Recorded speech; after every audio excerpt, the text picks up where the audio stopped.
Alright, so this is going to be part 7 to what if Asta and Yuno were adopted by Meroleona. So with that being said, let's just roll the intro. Bow in the presence of greatness. 'Cause right now that has forsaken us. You should be honored by my lateness. That I would even show up to this fake shit. So go ahead, go nuts, go.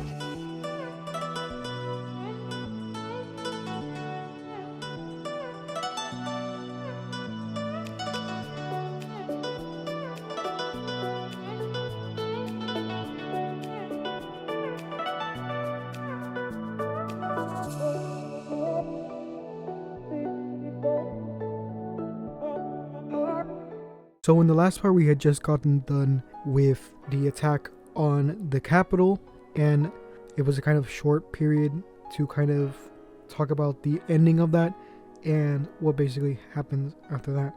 So the main thing that happens is that Fragolion basically gets his arm cut off, and Asta, because of what happened, goes into a berserk form, basically taking out the Midnight Sun, and the Wizard King having to step in when Lick comes to collect everyone.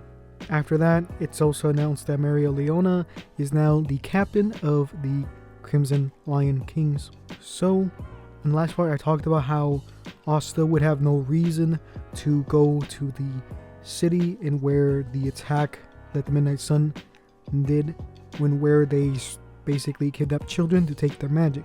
Now, I said that he had really no reason to go there because of how Finral doesn't have Asta to basically take him to the mixer and to go there as a result. But there is a reason why Asta goes there, but not just Asta. Instead of Asta going by himself, Yuno actually tags along with him, and the reason why they actually go there is because Meroleona, knowing that both of these kids want to become stronger, actually tells them to go to that city or that village because a particular nun lives there, that nun being Sister Teresa.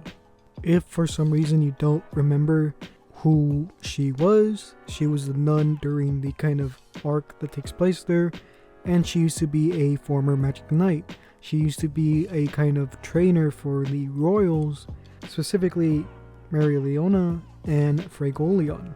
So she's a very good teacher, to say the least. Now they're going here as a way to learn more control, with Yuno learning how to control his spirit more, and as well as Asta trying to control the black form a bit better.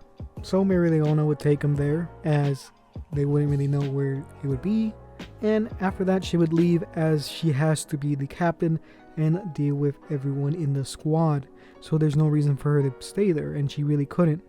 After their goodbyes, this is where Teresa would talk about her experiences in a Magic Knight squad, talking about all the things that she had to do, as well as all the teaching she did for Meroleona and Fragolion.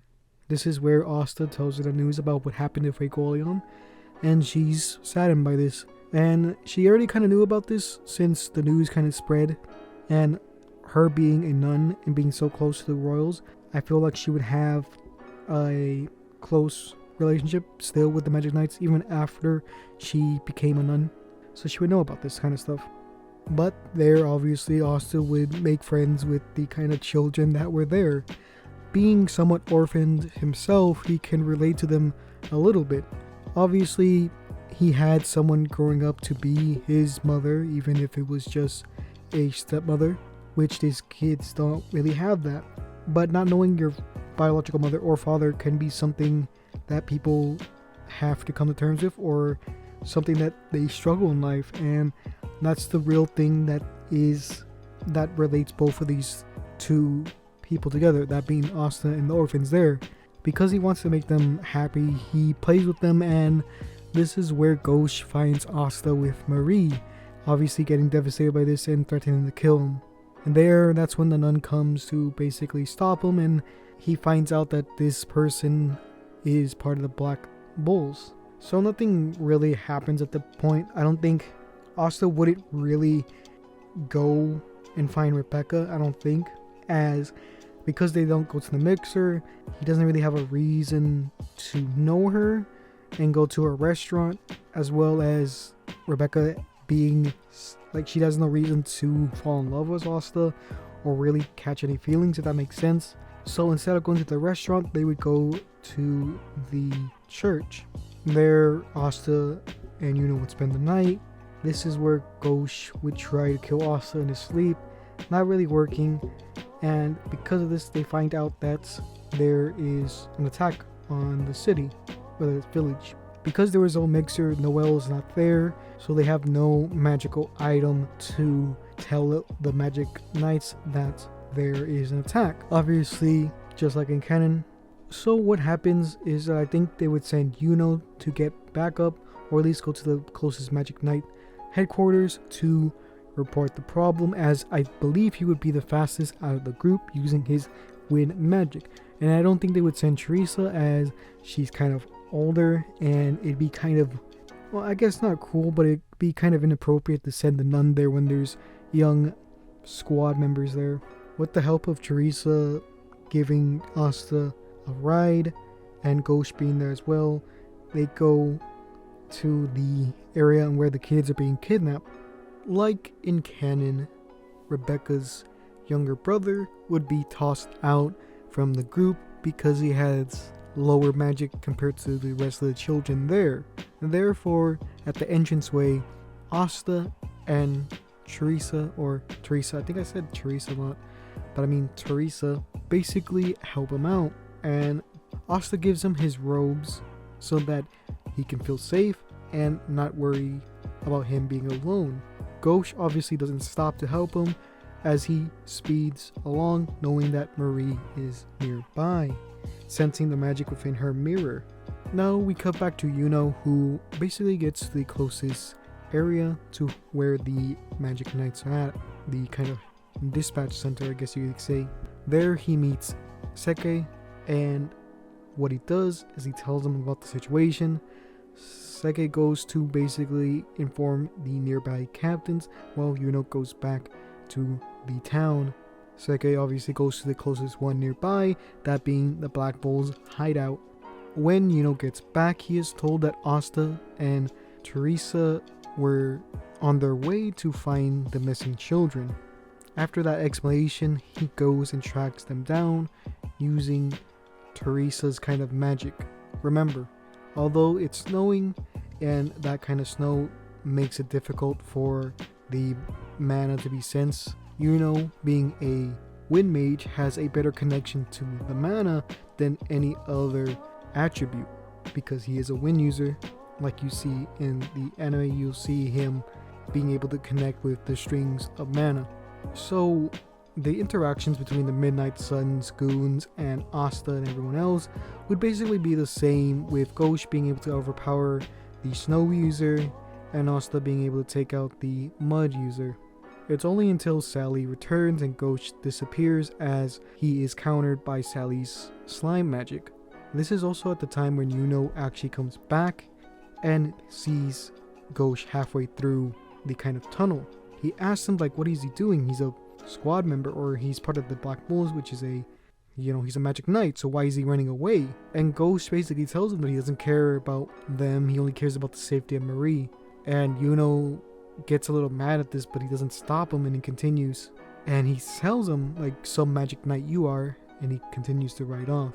And Ghosh basically doesn't care and continues, as Marie basically tries to convince her brother to go back to help Asta, because just like in canon, she really does like Asta. As Yuno comes back, he's able to easily help Asta out with the sticky salamander. As before, she's doing the same kind of trick that she did before, splitting her gel magic basically apart so that it's harder for him to cut through. Because Sally is pushed into a corner, she uses a dark item on the mud user, turning him into a monster. He then helps her out by basically attacking both Yuno and Asta. So obviously Asta and Yuno are able to cut the limbs off of this monster, but because of the mana surging out, it's almost endless. Asta would turn into his black form and basically do a black hurricane that you would see later on in the series, and this, for the most part, gets most of the monster, like, it separates him from his magic for the most part, and it would do a lot of damage, and thinking that they would have won, they would have let their guards down, and Asta would turn back into his normal form. This is when the monster basically regenerates and tries to attack Asta. This is when Yuno helps him by creating a kind of wind slash to basically take out the arm that was about to hit Asta. Although it took out a massive amount of material from the monster, it wasn't enough to basically nullify him. This is when Ghosh comes back and basically comes to help him. After this is done, this is where Ghosh basically takes on the monster with the help of Asta, and Yuno basically takes out Sally. After this, the nun basically almost has everyone out, or does have everyone out at this point, and they think this is going to be a success. It's only until spatial magic appears and Sally is taken. The person carrying her is Lick. Sally is then dropped to the ground slowly, and she is sent to the Midnight Sun's hideout. Lick stands above them all and in this kind of radiant glow, not knowing who this person is, but Asta remembers that this was the person at the capital trying to kill him. Although Asta was in a berserk form, so he doesn't really remember much of what happened, only knowing that this person had murderous intent towards him. Lick stands above them and says, "You that possess that grimoire, I'll be taking it from you, and how dare you attack my subordinates, my followers, my friends." And then he looks at Yuno, and this kind of wave of emotions kind of hit him, because if you don't know, spoiler alert I guess, if you're caught up with the anime then it's not a spoiler, but if you're not, then you know that, or you don't know that Yuno is a reincarnation of an elf, that being Lick's son. But I guess the Lick that's here isn't really Lick, it's Partry, but you get what I'm saying. So Lick doesn't even attempt, or Partry doesn't even attempt to attack Yuno at this point. He activates his light magic, and he shoots Ghosh, paralyzing him for the moment, or I guess not paralyzing, but taking him out of the fight. And after this, he tries to take out Asta. But Asta at this point, I would say, is fast enough to not exactly dodge, but I guess reflect some of the blows back using his anti-magic. Because remember, this is an Asta that's stronger, but not at the same level as he is in, like, let's say the elf arc, like towards the end. But I would say he's stronger than, he's probably as strong as the Asta during the tournament arc, or a bit stronger than that even. Now, him being able to reflect these isn't very, well, it's not 100% safe, as he would still get some slices towards his legs, as well as arms and shoulders, just because there's so many and he's so fast. Yuno tries to save him, but it doesn't really work. Then Lick goes for the nun. Asta goes to try to save her, and he ends up getting stabbed more times. He then tells her to basically leave and let them handle it. Obviously she wouldn't do that, because she is a former knight captain, or not captain, but a former magic knight, so she just decides to stay. So Asta, fighting through the pain, tells her, "I get that you have this pride, but right now we really don't have time to argue, and reinforcements are gonna come soon anyways, so it'd be better for you to leave. You already lost so much magic so far, healing the kids and taking them out of the cave. You're not really gonna be much help." And with this, the nun actually does leave, leaving Asta and Yuno and Ghosh to fight off the, or not Ghosh, because he would have gotten stabbed like he was in canon, so he would have been taken back with Teresa. So with that being said, this is gonna be in the video. I know this one's somewhat short, but we're gonna go over the fight and everything as we get along through the story. And with the inclusion of Yuno being here, the fight's gonna be a bit different, I would say. And yeah, I hope you guys like how the story's going so far. If you have any ideas of where the story should go, tell me down below. And if you have any other what ifs you want me to do, you guys can tell me down below. And if you made it to the end of the video, please comment down CS so I know you support the channel. And with that being said, we gotta give a shout out to the patrons over on Patreon. So if you want to join them and get my videos early, you can go to the description and go to ComicSansTheMan, or go to patreon.com/ComicSansTheMan. It's linked in the description. And yeah, you get my videos a few days early, as well as being able to have a chance of getting a drawing from me. My January request is almost done, but I can't show it for obvious reasons, so next month I'll show it in that video. Anyways, with that being said, let's actually get into the shoutouts. So in our gold tier we have Dwayne, Fed, and Lyco. So if you want to join them, remember, link in the description. So with that being said, let's get into the video. So yeah.